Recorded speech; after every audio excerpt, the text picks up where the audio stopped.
एक मुस्लिम व्यक्ति हिंदू परिवार की चौखट पर बैठा हुआ आंसू बहा रहा है, रो रहा है और कह रहा है कि मैं अल्लाह के वास्ते तुम लोगों से गुहार लगा रहा हूँ, मेरी बेटी मुझे वापस लौटा दो। और वो बेटी भी दरवाजे से बाहर भागना चाहती है और अपने अब्बू जान के गले मिलकर रोना चाहती है।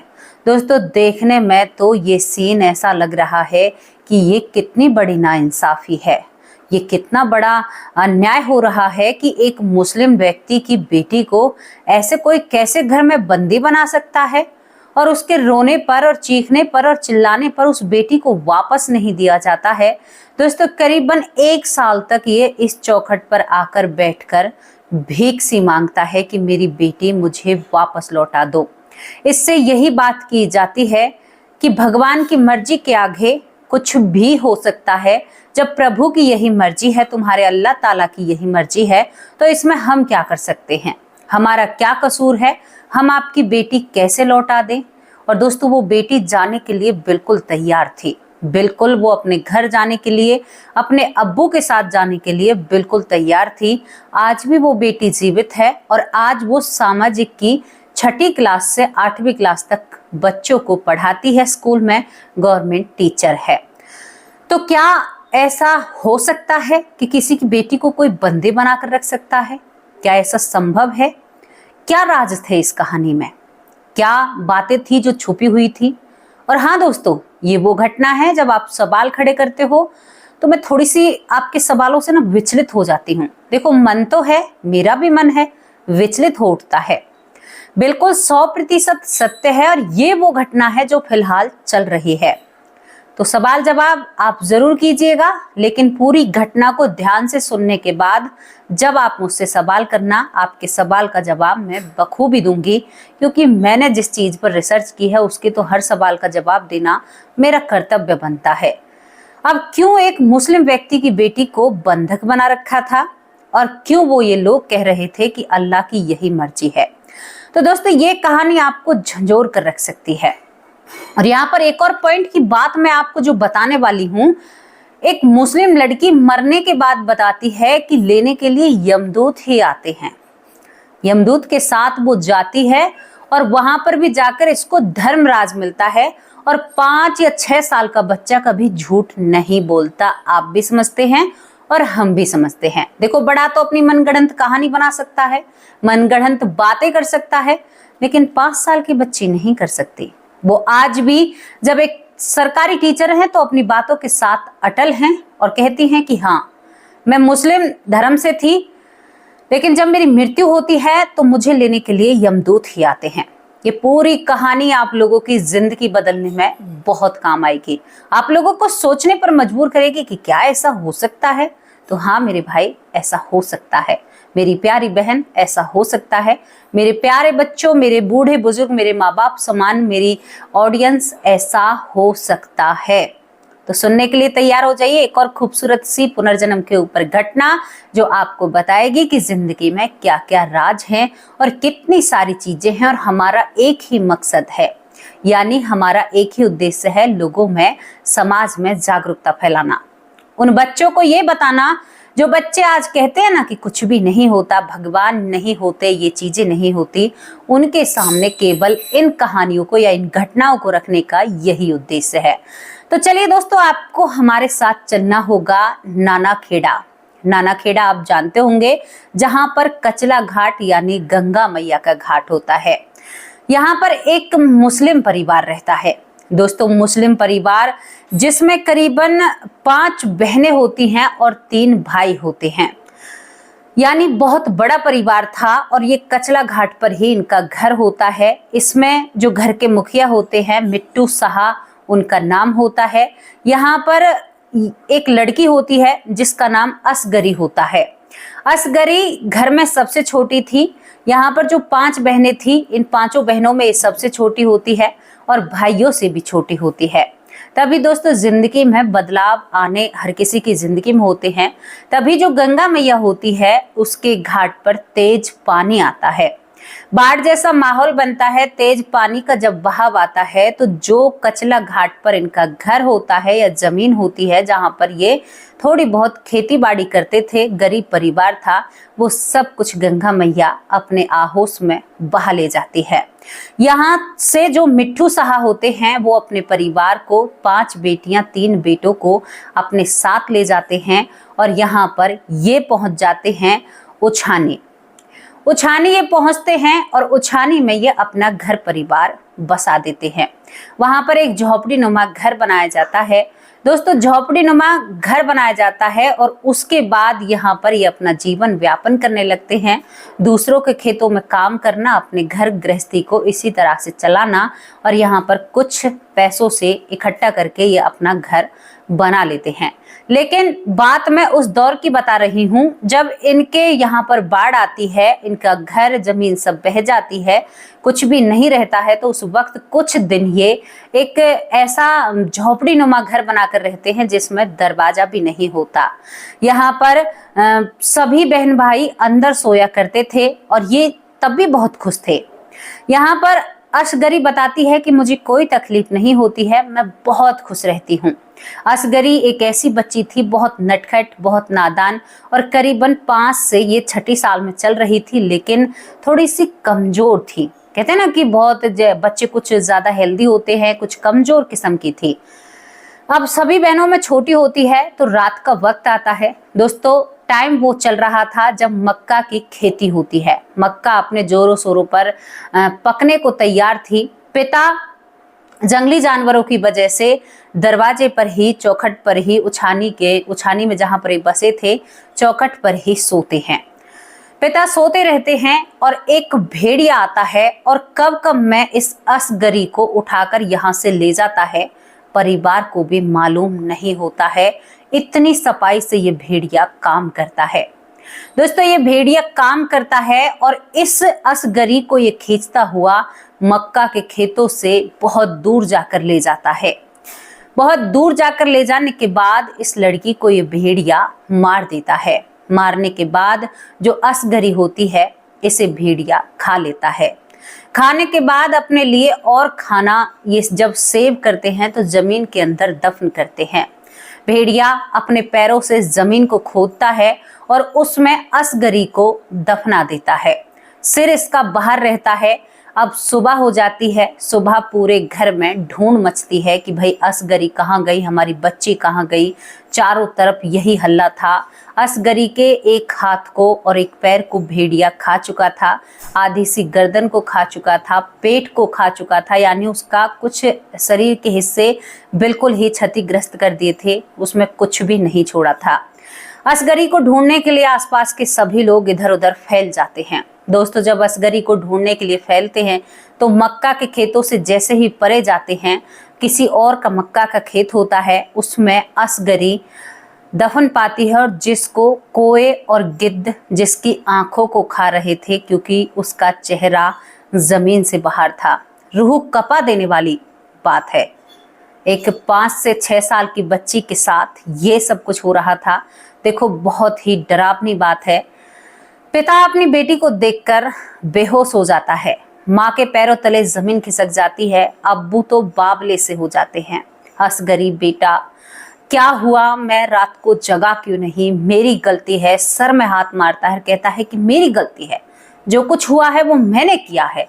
मतलब अपने आप को, ये जो पिता होता है मिट्ठू साहा, अपने आप को दोषी मानने लगता है। दोस्तों, सच्ची घटना है। मिट्ठू साहा का परिवार आज भी, कुछ परिवार दिल्ली में रहता है और कुछ परिवार छनाली में रहता है, यानी उछानी में रहता है, माफ करना, उछानी में कुछ परिवार रहता है और कुछ परिवार दिल्ली में रहता है, क्योंकि यहाँ पर 3 भाई हैं असगरी के। अब यहाँ पर असगरी को जमीन से निकाला जाता है। साइकिल का जो पीछे का स्टैंड होता है ना, जो पीछे लगा हुआ होता है, उसको असगरी को बांधा जाता है और उस पर घर की तरफ लाया जाता है। बहनों का रो रो कर बुरा हाल था और ये परिवार बहुत ही ज्यादा दुख के गिरफ्त में था। पिता कहता है कुछ भी हो जाए आज ही गेट चढ़वाऊंगा, लेकिन मैं अभागा, मैंने जो कुछ किया है मेरी वजह से हुआ है। मेरी 5 साल की बेटी, या अल्लाह तुमने ये क्या किया, ये कैसा कहर बनकर मेरे ऊपर टूटा है। मैं अपनी बेटी की हिफाजत नहीं कर पाया, इसके बाद असगरी को नहलाया जाता है। जैसी भी उसकी हालत थी, एक हाथ तो था ही नहीं, एक पैर भी नहीं था, पेट की अंतड़ियां भी नहीं होती हैं, लेकिन फिर भी हिम्मत करके पड़ोस के लोग असगरी को नहलाते हैं। नहलाने के बाद उसे मिट्टी दे देते हैं। दोस्तों यहाँ पर ये चैप्टर खत्म हो जाता है। कहानी खत्म सी आपको लग रही होगी, लेकिन रुक जाइए, आपको जो आगे मैं बताने वाली हूँ उससे आपके पैरों तले जमीन खिसक जाएगी। आप सोचने पर मजबूर हो जाएंगे, और कुछ मुस्लिम लोग सोचने पर मजबूर हो जाएंगे जो ये कहते हैं ना कि पुनर्जन्म नहीं होता। आज ये पुनर्जन्म चल रहा है और जी रहा है, और आज ये अपने हिसाब से जी रहा है। दोस्तों यहाँ पर असगरी की मृत्यु होने के बाद कुछ साल बाद असगरी बदायूं में पैदा होती है। असगरी फिलहाल बदायूं में है। असगरी का जन्म होता है एक हिंदू परिवार में, जहां पर असगरी उछानी गांव के करीब ही एक गांव में पैदा होती है। फिलहाल जो असगरी है, जिसका नाम ममता है, ममता अब फिलहाल शादी होकर बदायूं में रहती है। अगर आपको उनसे मिलना है तो पहले तो मैं आपको ये बात बता दूं। अब चलिए आपको बताती हूँ कैसे जन्म होता है। यहाँ पर जो असगरी होती है उसका जन्म उछानी गांव के पास ही के गांव में होता है। दोस्तों उछानी गांव के पास इसका जन्म जब होता है तो ये एक हिंदू परिवार में होती है, जहां पर ये 7 बहनें होती हैं। 7 बहनें हुई थी, भाई नहीं हुआ था। तो एक परिवार में इतनी लड़कियों का होना, यहाँ पर माँ इन पर थोड़ा सा कम ध्यान देती है। वहां पर इस लड़की का नाम ममता रखा जाता है। ममता जब होती है तो ममता के पिता उस पर बहुत प्यार करते हैं। ममता के दादा भी थे, दादी भी थी, और ममता धीरे धीरे बड़ी होती है। लेकिन ममता जन्म के साथ गले पर काटने के निशान पैदा होते समय अपने साथ लेकर आई थी, क्योंकि वो असगरी थी ना, जो भेड़िए ने काटा था वो उसके गले पर निशान होते हैं। लेकिन अभी इन चीजों का भांडा नहीं फूटेगा। धीरे धीरे ममता जब बड़ी होती है तो ममता करीबन 1.5 साल की जब होती है तो धीरे धीरे चुपके से एक चटाई उठाती है छोटी सी, या अपनी मम्मी के दुपट्टे को उठाती है और छत पर जाती है, और छत पर जाने के साथ उस दुपट्टे को बिछाती है और वहां पर नमाज पढ़ने लगती है। अब पड़ोस में एक महिला नमाज पढ़ा करती थी, एक पुरुष भी पढ़ा करता था, क्योंकि कुछ मुस्लिम लोग पड़ोस में रहते हैं। तो बड़ी बहन इसको कई दिन से ऐसा करते हुए देख रही थी। तो यहाँ पर जो ममता की बड़ी बहन होती है वो इसमें 2 थप्पड़ लगाती है। कहती है कि तू यहाँ पर लड़ाई कराएगी, ये लोग कहेंगे कि हमारी नकल कर रही है। तो यहाँ पर 1.5 साल की ममता ने बोलना भी जल्दी शुरू कर दिया था। वो कहती है कि दीदी मुझे नमाज पढ़नी आती है। जब इसको नीचे लाकर बिठाया जाता है तो ये हूबहू नमाज पढ़ती है, लेकिन इस हिंदू परिवार को समझ में नहीं आता है कि ये कौन सी नमाज पढ़ रही है, क्योंकि उन्होंने कभी नमाज नहीं पढ़ी थी ना। अब धीरे धीरे यही कहती कहती ये नमाज पढ़ती और दुआ करती हुई धीरे धीरे ये 2 साल की हो जाती है। 2 साल की होने के बाद ये जब तीसरी साल में चलती है तो यहाँ पर ममता के दादा अपनी सभी पोतियों पर बहुत लाड किया करते थे। ममता इस घर में जब सबसे छोटी होती है तो ममता के दादा ममता को खेतों पर ले जाते हैं, क्योंकि इनकी जमीन थी। घर में रोना यही था कि 8 बेटियां हैं और जमीन ज्यादा जायदाद जो है इसे कौन बरतेगा, कोई वारिस नहीं है और बेटियां ही बेटियां आए जा रही हैं। अब ममता को जब खेतों पर ले जाया जाता है तो आलू वहां पर खुद रहे थे। जब आलू की खुदाई होती रहती है तो ममता के दादा ऐसे ही हंसी हंसी में कहते हैं कि ममता बेटा, ये जितने भी लोग हमारे खेतों में लगे हुए हैं इन्हें भगाओ, ये हमारा नुकसान कर रहे हैं। तो वहां पर कुछ मुस्लिम महिलाएं भी होती हैं, कुछ हिंदू महिलाएं भी होती हैं। तो ममता सभी को भगा देती है, लेकिन वहां पर एक लड़की थी जिसे ममता नहीं भगा पाती है। ममता उसकी पीठ पर बैठ जाती है। ये मुस्लिम लड़की मुस्कुराने लगती है कि बेटा बाबू तू ऐसा क्यों कर रही है। तो वो कहती है कि आपा आप मेरी बड़ी बहन हो। तो यहाँ पर ये जब कहती है ममता कि आप मेरी आपा हो तो दादाजी कहते हैं कि कौन आपा फापा, इसे खेत से भगाओ, तुम क्या बात कर रही हो। दादाजी थे थोड़े कड़क स्वभाव के थे। वो कहती है कि बाबा मैं जा रही हूँ, बच्ची को मत डांटिए। थोड़ी ही दूर इस आपा की माँ अम्मी मतलब काम कर रही थी, अम्मी भी दूसरे के खेत में। तो ये आपा को नहीं भगाती है, दादा से कहती है कि चुप हो जाओ, मेरी आपा को क्या तुम खेत से भगा सकते हो, इतनी हिम्मत नहीं है, ये खेत मेरे भी हैं। तो दादाजी मुस्कुरा कर कहते हैं कि ठीक है, तो अपनी आपा फापा से जो कराना है वो करा सकती है। ये जाकर देखती और कहती है कि अम्मी आप भी यहाँ पर हो। 2 साल की उम्र में, और ये उनके गले लग जाती है और उनको चूमने लगती है। वहां पर जो महिला काम कर रही थी, इस आपा की जो माँ होती है, उसे ममता अम्मी कहकर बुलाती है। जब अम्मी कहकर बुलाती है तो उसे लिपट जाती है और कहती है कि अम्मी मुझे आपके पास रहना है। अब दादाजी बड़े परेशान, मैंने तो इससे इस काम के लिए कहा था और ये इन लोगों के साथ जाने के लिए तैयार है। तो यहाँ पर ये ममता कहती है कि अम्मी मैं ममता नहीं हूँ, मैं आपकी असगरी हूँ और मुझे ले जाओ ना अम्मा, मुझे ले जाओ अम्मी, मैं यहाँ पर नहीं रह सकती, मुझे आप लोगों की बहुत याद आती है, मैंने इन लोगों को नहीं बताया। मतलब इसने इस परिवार को स्वीकार ही नहीं किया। अब दोस्तों जब ये चीजें मिलती हैं तो दादाजी जबरदस्ती करने लगते हैं कि ममता तुम क्या कर रही हो, पापा मारेंगे, माँ मारेगी तू अगर ऐसा करेगी। वो कहती है कि नहीं मैं अपनी अम्मी के साथ जाऊंगी, मैं अपनी आपा के साथ जाऊंगी, मैं आपके साथ नहीं जाऊंगी। जबरदस्ती दादाजी उसको घर ले जाते हैं, लेकिन एक माँ के दिमाग में ये बातें घर कर जाती हैं। यहाँ पर जो अम्मी होती है और आपा होती हैं, जब वो घर जाती हैं तो मिट्ठू साहा को सारी बातें बताती हैं कि फलाने के खेत में और हमें एक लड़की जो 2 साल की है उसके गले पर भी निशान थे, अम्मी ने देख लिए थे, वो कह रही थी कि मैं असगरी हूँ। अब दोस्तों जब ये बात पता चलती है तो यहाँ पर जो मिट्ठू साहा थे वो असगरी से बहुत ही प्यार करते थे, मतलब छोटी बेटी लाडली बेटी थी, तो उनसे रहा ही नहीं जाता है। अपनी साइकिल उठाते हैं और पता निकालते वहीं पर पहुंच जाते हैं। दरवाजे पर जैसे ही बैठते हैं तो अंदर से जो ममता होती है भागी भागी आकर कहती है कि अब्बू आप आ गए, मैं आपका बहुत इंतजार कर रही थी।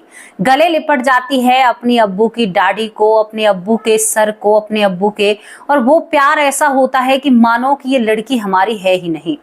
अब जो इस जन्म की माँ होती है उसे और गुस्सा आता है कि हमारी बेटी किस तरह से एक मुस्लिम के गले लग रही है और ये क्या चल रहा है, मतलब वो स्वीकार नहीं कर पा रहे थे। तो यहाँ पर ये लड़की कहती है कि मेरे गले पर जो निशान है, ये 3री साल में चल रही थी, यानी 2.5-3 साल की आप इसको लगा लो, 3 साल उम्र हो जाती है इसकी। तो ये कहती है कि ये भेड़िए ने मुझे दिए थे और ये आगे चल के जो राज की बात बताएगी ना, उन सबको सुनकर आपके होश उड़ जाएंगे भाई। अब ये अब्बू के गले लगती है। अब्बू के जब गले लगती है तो यहाँ पर जांच पड़ताल शुरू हो जाती है। जांच पड़ताल शुरू होती है कि भाई हम देखना चाहते हैं कि सच बोल रही है या झूठ बोल रही है। अब इसको जैसे ही उछानी ले जाया जाता है तो अपने घर खुद जाती है। घर पहुंचकर अपने भाइयों को पहचान लेती है। एक भाई का नाम अरवन साहा होता है, एक भाई का नाम यहाँ पर गुलफान होता है और एक भाई का नाम शरीफ आपा, इसकी जो बहन होती है उसका शरीफन आपा नाम होता है, मतलब इनके नाम थोड़े से ऐसे ही हैं। तो यहाँ पर ये सभी को पहचान लेती है। इसके सामने इसके बड़े भाई की शादी हो चुकी थी, लेकिन छोटे भाई की नहीं हुई। जब इसकी मृत्यु हो जाती है तो छोटे भाई की शादी होती है, तो उस छोटे भाई की घरवाली को इसके सामने रखा जाता है। तो जब कहती है ये 3 साल की बच्ची कि यहाँ पर अपने अब्बू से कि मिट्ठू मियाँ ये तो हमारी भाभी जान नहीं है, ये तो काली हो गई, मेरी भाभी तो गोरी है, क्योंकि बड़ी वाली भाभी गोरी थी, छोटी थोड़ी सांवली आती है। सभी लोग हंसने लगते हैं। अम्मी को जाकर लिपट जाती है और जाते ही वहां पर ये मांसाहार मांगती है कि मुझे भोजन दो। दोस्तों ये सब चीज को मिस किया करती थी और बिल्कुल मुस्लिम रीति रिवाज से रहा करती थी। भगवान को ये जानती ही नहीं है। लेकिन उसके बाद जो ये कहती है, अब यहाँ पर जांच पड़ताल पूरी हो जाती है, सभी को पहचान लेती है, सभी को यकीन आ जाता है कि असगरी वापस आ चुकी है। पूरे गांव को यकीन आ जाता है, सभी लोगों को यकीन आ जाता है। लेकिन भैया शाम के वक्त यहाँ पर जो ममता के परिवार वाले होते हैं वो ममता को लेने के लिए आ जाते हैं।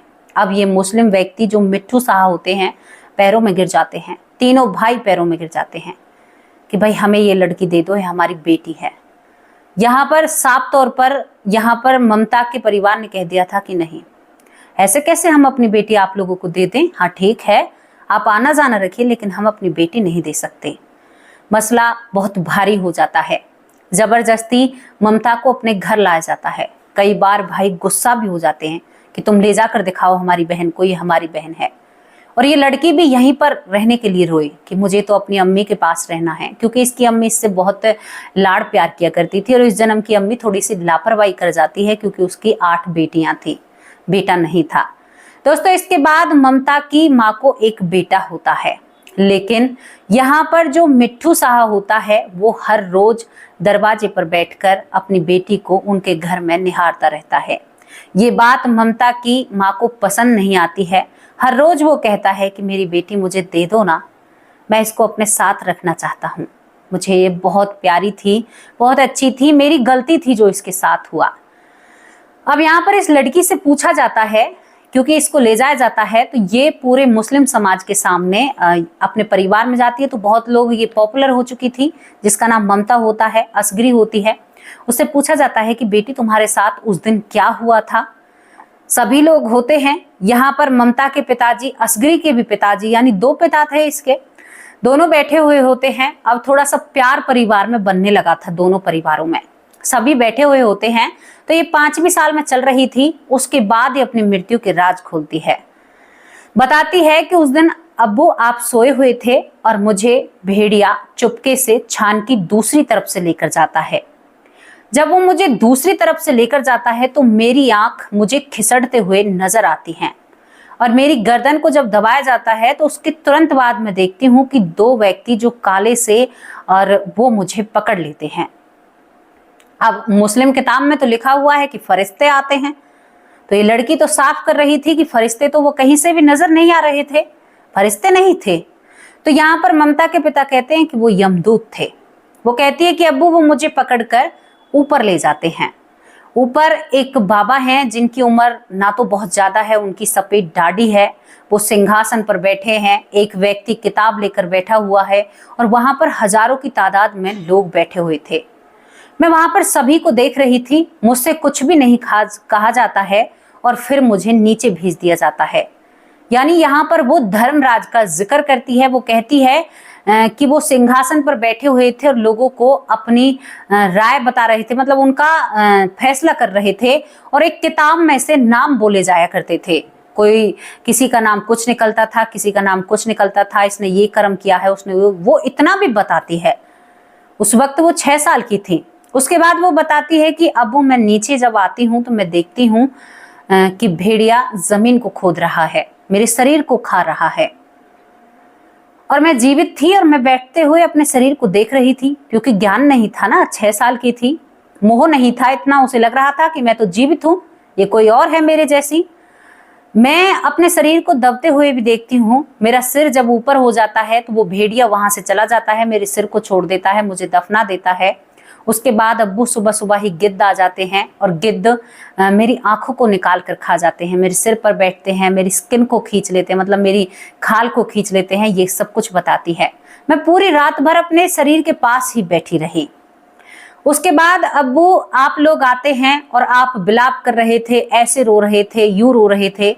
सभी की रूह कांप जाती है जब ये लड़की इन सारी बातों को बताती है कि उस समय तो ये लड़की थी भी नहीं। कुछ बातें इसने पहले भी बताई थी, लेकिन यमदूतों की बातें आज बताई हैं इसने। 1 साल मिलते मिलते जब हो जाता है, जब पूरे समाज के सामने इन बातों को रखती है, इसके बाद कहती है कि अब्बू मुझे साइकिल के जो पीछे लगा हुआ होता है स्टैंड, उस पर ले जाया जाता है, मुझे नहलाया जाता है, दफनाया जाता है, और उसके बाद अब्बू फिर मैं ऊपर जाती हूँ। ऊपर जाने के बाद अब्बू जब मैं ऊपर रहती हूँ, फिर मुझे नीचे आत्मा के रूप में भटकना पड़ता है, और कई बार भटकने के बाद फिर मैं ऊपर जाती हूँ। और ऊपर से जो मेरी ये माँ है ना, जहाँ पर ये ममता जिसका नाम है, जो पिछले जन्म में असगरी थी, मेरी माँ वट की पूजा कर रही थी, और वहां पर बहुत सारी महिलाएं ऐसी ही पूजा कर रही थी, धागा लेकर और पेड़ के ओर पास घूम रही थी। तो मेरी माँ ने बहुत सुंदर साड़ी पहन रखी थी। अब तो वो मेरी माँ कह रही है। अब्बू मुझसे वहां पर उस व्यक्ति ने, भगवान भी नहीं कहती है वो कहती है कि उस व्यक्ति ने कहा कि बताओ तुम किसके साथ जाना चाहती हो। तो मैं साड़ी को देखकर, और मैं एकदम से जमीन पर आ जाती हूँ, और मैं उस साड़ी के पल्लू को पकड़ लेती हूँ, और उसके बाद मैं अपने आप को यहाँ पर देखती हूँ। यानी यहाँ तक का सफर, ये जो ममता उर्फ असगरी होती है, यहाँ तक का सफर बताती है। और कहती है कि उसके बाद अब्बू आज भी माँ को जब अपनी को बताती है कि माँ बताओ उस दिन आपने, जब आप ऐसे कर रही थी, यही साड़ी पहनी थी ना, उस साड़ी को निकाल कर भी ला देती है। आज भी वो साड़ी रखी हुई थी। सभी को अपने कानों पर यकीन नहीं होता। और यहाँ पर ममता का जो परिवार है उसकी भगवान में और भी आस्था बढ़ जाती है। भगवान ने एक बच्ची से पूछा कि किसके साथ जाना चाहती हो और उसको उसी के साथ भेज दिया। बहुत सारी औरतें वट की पूजा कर रही थी, वहां पर धागे से यानी पूजा पाठ कर रही थी और वो साड़ी के पल्लू पर साड़ी पर रिझा जाती है। आज ममता जी की उम्र काफी है, वो एक सरकारी टीचर हैं। भले ही वो 8 बेटियां थी, उनको बहुत अच्छे से पढ़ाया लिखाया जाता है, बहुत अच्छे से उनकी परवरिश की जाती है और उन्हें बहुत अच्छी शिक्षा प्रदान की जाती है। आज वो बदायूं में रहती हैं, प्रॉपर बदायूं में रहती हैं और बदायूं में रहने के बावजूद वो नौकरी करती हैं और आज भी उन्हें बहुत केसों में देखा गया है 20 साल के बाद लोग पिछले जन्म की यादों को भूलने लगते हैं, लेकिन ममता नहीं भूली है। ममता पढ़ाई के साथ साथ सोचती है और दोस्तों यहाँ पर ममता बताती है कि उसका जो अनवर शाह भाई है जो दिल्ली में रहता है, जिसकी एक छोटी सी कंपनी है जहां पर ये टॉयलेट सीट जो होती हैं, वॉश प्रेशर, टॉयलेट सीट, ऐसी चीजें बनती हैं, उनका वो मालिक है और बहुत अच्छा परिवार उनका सक्षम हो चुका है, पिछले जन्म का परिवार। जो भैया भाभी आज भी यहाँ पर ममता जी से मिलने के लिए आते हैं, मुस्लिम भैया भाभी बहनें भी मिलने के लिए आती हैं। ब्याह शादी में आना जाना दोनों तरफ से बना हुआ है और यहाँ पर ममता की दोनों ही माँ इस दुनिया से जा चुकी हैं और दोनों ही पिता इस दुनिया से जा चुके हैं, लेकिन उनके सास ससुर जीवित हैं। अगर आपको ममता से मिलना है तो आप ममता से मिल सकते हैं। उनके परिवार जो मुस्लिम परिवार है उनसे मिलना है तो उनसे भी मिल सकते हैं। ममता एक चीज की शिकायत करती है कि जितना प्यार मेरी अम्मी किया करती थी उतना मेरी माँ नहीं करती थी मुझसे। अब ये क्यों नहीं करती थी ये मुझे नहीं पता, लेकिन दोस्तों उनकी शिकायत रहती है। और एक और बात, ममता ने सब कुछ जानते हुए भी आज भी उसने मांसाहार को नहीं छोड़ा है। देखो, खाना न खाना ये अपने ऊपर आधारित होता है, लेकिन ये बात थोड़ी सी खटकी क्योंकि उसे पिछले जन्म की बातें याद थी। उसने बचपन में ही अपने घर जाकर मांग लिया था कि मुझे कुछ ऐसा खाने को दूं, क्योंकि उसे आदत पड़ी हुई थी। जब वो जाया करती थी अपनी अम्मी अब्बू के पास तो उसकी अम्मी तरह तरह के पकवान उसके लिए बनाया करती थी, जिसमें मांसाहार भी शामिल होता है। दोस्तों ये स्टोरी हमें झंझोर कर रखती है, 100% सत्य है। आपको मिलना है बदायूं जाओ, यहाँ पर नाना खेड़ा, कंचला घाट, वहां पर भी जा सकते हैं। उछानी में भी आप उनका पता लगा सकते हैं, बहुत सारी चीजें जानकारी की हैं। तो यहाँ पर इसके बहन भाई सभी जीवित हैं, एक आध भाई भी इस दुनिया से जा चुका है। दोस्तों ये घटना कैसी आप लोगों को लगी, जहाँ पर असगिरी और ममता जी 2 रूप होते हैं और 2 धर्मों में जन्म लेती है। अब भैया जो लोग कहते हैं कि फरिश्ते आते हैं, अब उनके दिल पर तो एक पत्थर सा लगा होगा, क्योंकि 5-6 साल की लड़की दोनों ही जन्म में वो 5-6 साल की होती है, झूठ नहीं बोल सकती। मुस्लिम भी इस बात को मानते हैं। यहाँ पर ममता के जिससे संबंध हैं, जो पिछले जन्म के भाई भाभी हैं, वो यकीन करने लगे हैं कि पुनर्जन्म होता है। जिनके साथ घटित होता है वो तो यकीन करते हैं। तो दोस्तों आप कितना यकीन करते हो? सच्ची घटना है और लोगों की शिकायत रहती है ना, ये घटना अभी चल रही है, आप इसमें जाकर देख सकते हो, सुन सकते हो, इनसे बात कर सकते हो। बहुत बखूबी अपनी जिंदगी बिता रही हैं और बहुत ही अच्छे परिवार से हैं, पैसे की कोई कमी नहीं है, जिंदगी बहुत अच्छे से चल रही है, एक अच्छा पति इन्हें मिला है और बहुत प्यारा परिवार है। कहते हैं कि कर्म के आधार पर सब कुछ चलता है। यहाँ पर ममता जी ने सब कुछ देख लिया, उसकी मृत्यु इतनी भयावह थी, लेकिन फिर भी वो इस फिलहाल भी मांसाहार को नहीं छोड़ पा रही हैं। तो ये शायद उनकी बदकिस्मती है या उनकी समझ से परे है कि वो नहीं छोड़ पा रही हैं। लेकिन बहुत ही बहुत ज्यादा हैरान करने वाली बात है कि इतना कुछ होते हुए भी, इतना कुछ साक्ष्य अपने सामने होते हुए भी वो ऐसा कर जाती हैं। हालांकि वो कहती हैं कि मैं छोड़ने की कोशिश करूंगी। आपकी जो भी राय है अपनी राय कमेंट बॉक्स में जरूर रखना, और कैसी लगी आप लोगों को स्टोरी अपनी राय जरूर हमें बताया कीजिए। अब उन लोगों के नाम लेती हूँ जो लोग हमारी वीडियो पर कमेंट करते हैं, जिनका ढेर सारा प्यार और मान सम्मान हमारे लिए बना रहता है। एक भाई ने तो कहा है कि बहन अगर आप महाराष्ट्र आई तो मैं आपका सम्मान करना चाहता हूँ। मेरे प्यारे भाई, मुझे ये बात बहुत अच्छी लगी, आज मैं आपको रिप्लाई दूंगी। मुझे बहुत खुशी हुई कि शायद कहीं तो मेरे भाई मेरे लिए हमेशा डट कर खड़े रहते हैं। मेरे जो भाई होते हैं ना, वो हमेशा मेरे लिए खड़े होते हैं। परिवार का हिस्सा बहुत महत्वपूर्ण हिस्सा होता है। मेरी बहनें, मेरे बड़े भाई, मेरी बड़ी बहनें मुझसे बहुत लाड प्यार करते हैं। पता है आपको, मैं लाड में बिगड़ी हुई शहजादी हूँ, सच में ही। मेरा परिवार बहुत खूबसूरत है। मेरी बहनें यहाँ पर मंजू चौधरी बहन, ममता बहन, कितनी सारी बहन, सरयू बाला बहन, मेरी बहुत सारी बहनें हैं जो बहुत स्नेह और बहुत प्यार लुटाती हैं। बहुत बहुत धन्यवाद मेरी प्यारी बहनों। प्यारे भाई महेंद्र दीक्षित भाई, बहुत सारे भाई हैं जिनका प्यार और स्नेह मुझे आगे बढ़ने में सफलता दे रहा है। पहला कमेंट है वीर प्रताप सिंह, बहुत बहुत धन्यवाद। गीता गर्ग बहन, बहुत बहुत धन्यवाद। रमन बहन, बहुत बहुत धन्यवाद। सीमा बहन लखनऊ से, बहुत बहुत धन्यवाद। केबी ज़्यादा राजकोट, बहुत बहुत धन्यवाद। रामायण कुशवाहा, बड़े भाई बेटी लाडो कहकर बुलाते हैं। ईरा ब्राह्मण, बहुत बहुत धन्यवाद। ईरा जी तहे दिल से शुक्रिया अदा करते हैं। अनिल कुमार, बहुत बहुत धन्यवाद। ज्ञान तारा सरस्वती, जिस तरह से आपका नाम है ना ज्ञान तारा, उसी तरह से आपको ज्ञान भी बहुत है, बहुत बहुत धन्यवाद।